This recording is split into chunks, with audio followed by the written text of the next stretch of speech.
So this is what I woke up to this morning, and when I got up at 4, the tent was absolutely covered in snow. It's melted off some already, and so I'll be clearing that off and trying to pack this down as quickly as possible. But for a 3-season super light tent that is advertised as being for non-snow or snow-free months, the old Fowdy Hogan is standing up really well. Happy with tent.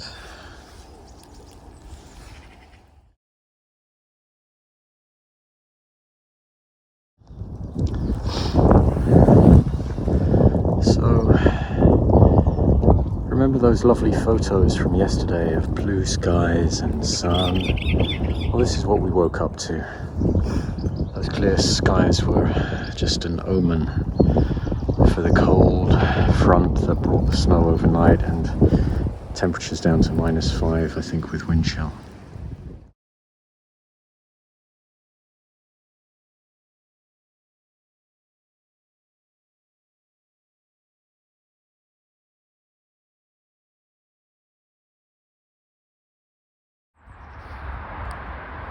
I don't know if you can see this against this cloud, but that's a huge flock of red kites. Must be about 20. There's one.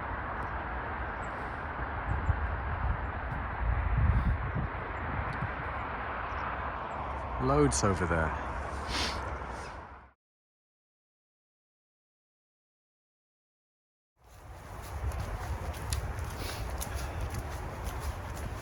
Morning. This is day 5, 4.5, and I've just left the campsite at Watlington, where I was fortunate enough to be able to stay at very short notice.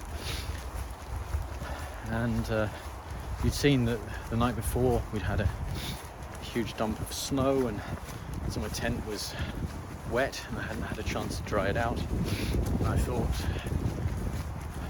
having some amenities around me might be a good idea. And when I got there, Debbie, the campsite owner, pointed out that it was due to get down to -5 that night, and it probably did. When I woke up at 4 this morning, my tent was completely covered in snow. It looked like an igloo, and I should have got up then, shaken it off while it was still frozen, but I was just too tired from the day before, and an hour or so later it had already started to melt and work its way back into the tent. So it took a while to get that halfways dried off and packed away, and I'm on the road now a good deal later than I would have liked, especially considering I'm considering pushing on to Wendover today, which would be another 20 miler. Anyway, up to Prince's Risborough, which would be the halfway point on that walk. It should be reasonably flat, and then after that it will get uppy downy, lumpy bumpy, bendy wendy, and much more tiring. So I'm enjoying this stretch as much as I can and marveling at just the weather. I mean, you all remember yesterday, beautiful sunny skies in the afternoon, another sign of snow, and then as soon as I shot that video yesterday pointing this out, I walked on about 10 meters and I started to feel hail out of a clear blue sky. So it's very changeable, the weather here, and as everyone keeps pointing out, I seem to have chosen the wrong week for this escapade. But as they say, there's no such thing as bad weather, there's just bad equipment, and I'd add a bad mindset And I've been battling, especially the last 2 days, some negative thoughts. And what's really helped is just to try as much as possible to look for joy in the present moment and not invest it in an uncertain future. For example, when I was heading into Streatley and Goring yesterday morning, I'd invested so much kind of hope and anticipation into having a coffee, maybe even a breakfast there. And I got there at 9 and then found out that the very earliest that any cafe would open was 9:30. The best one was probably at 10. I could find the one that opened at 10, but they weren't going to open an hour early for me. And I couldn't find hide nor hair of the one that was supposed to open at 9:30. So even if I had found it, I wasn't going to wait around for half an hour getting cold and losing time.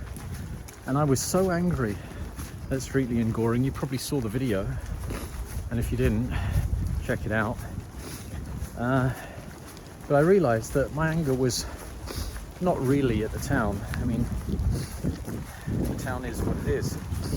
I was angry at myself for being so invested in this thing that was uncertain. So I just decided to enjoy, or try to enjoy, each moment as they came. And each time I started to hope that, oh, it'll be over just at the next hill, or this or that. I just thought, put your joy in the current moment. And that was exemplified really yesterday. And I must be honest, by the time I got to Watlington, I really thought, I'm just going to go to the local inn, the pub, the B&B, and just get a room, because there I could let my tent dry out, I could wash some things, get a decent night's sleep. And for the extra £35 it would cost me in comparison to the campsite, even though that's a lot of money, at that point I was prepared to pay for it. So I took the extra walk, the 3/4 of a kilometre down into Watlington, only to discover that the inn had closed. And I was really angry, because then I had to just walk all the way back up to the campsite and hope they had space. But as I was walking up, I just said to myself, just find your joy in the current moment. And as I said it, I just looked to the right and I saw this beautiful hare just running across an open space and through a hedgerow. And when I looked ahead, I saw a squirrel do the same. And they were just such beautiful moments. And so now I'm standing in the snow, about to cross my second road of the day. The first one was the M40, you probably heard it back there. And I'm just trying to be grateful and happy for the current moment, because I don't know how many current moments I have left in the years that follow my past 50. And so I better treasure them, each and every one, as they come. And perhaps we all should. But I'm not here to preach, I'm here to walk. So let's cross that road and crack on towards Prince's Risborough, first of all. Maybe some lunch, or maybe not, we'll see. But whatever happens, I'll enjoy myself when I get there. Catch you later.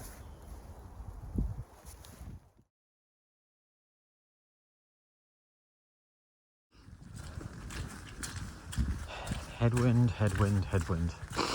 And the prevailing wind's supposed to be westerly.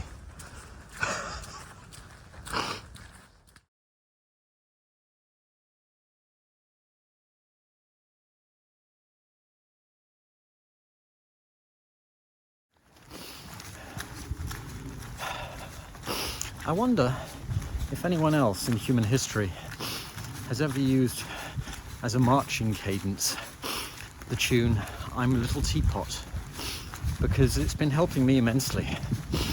I'm a little teapot, short and stout, pick me up and pour me out.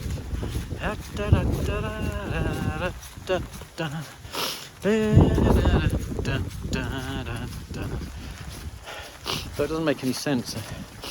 I end up at the end thinking, giddy up, we're homeward bound, but that's horsey, horsey, don't you stop, which doesn't work for marching. Anyway, more later when I've regained my senses. Right, some way back there I must have taken a wrong turn at Albuquerque. Luckily some signs put me right and there was this route straight back up to the Ridgeway, but I'm paying for my inattention with a steep, I don't know, half mile uphill extra that I could have done without. You know, with all the snow and the wind and visor down and knowing you basically just have to keep straight. Nope. It pays to really keep a good look around you, even when it's as well signposted as this. Lesson learned.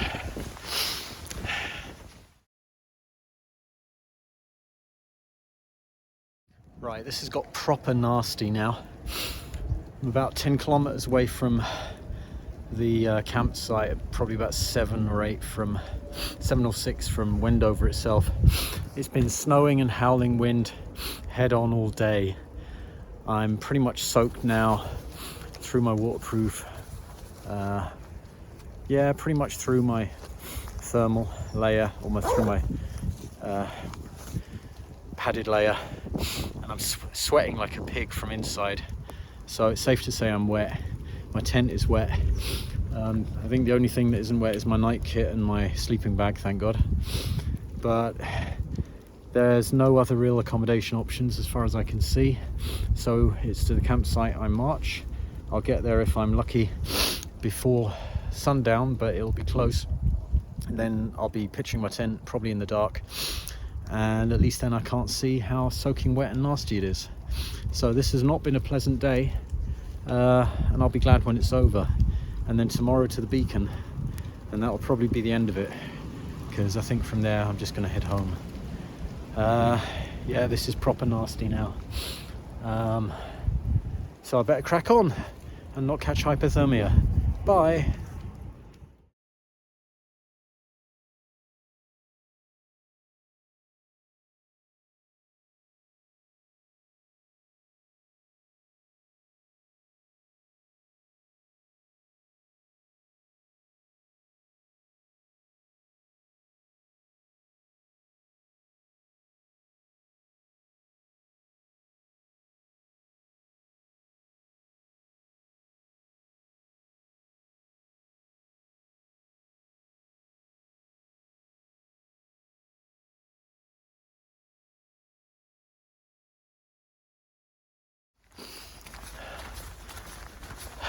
Okay, I'm in a better mood now. I'm about, I don't know, 2-3 kilometers from the campsite. I've passed through Wendover already, and all of that mainly to do with running into an old gentleman from Sligo who lives in Amersham. If you watch this at some point, you know who you are, who was very fast on his feet and knew the way, and that meant we could just talk and walk, and then we got to Wendover in no time. So thank you very, very much. It's just gone 5:10, and although it will be getting dark by the time I'm pitching tent, I know I'll get there, and that's a great relief. Anyway, onwards and upwards.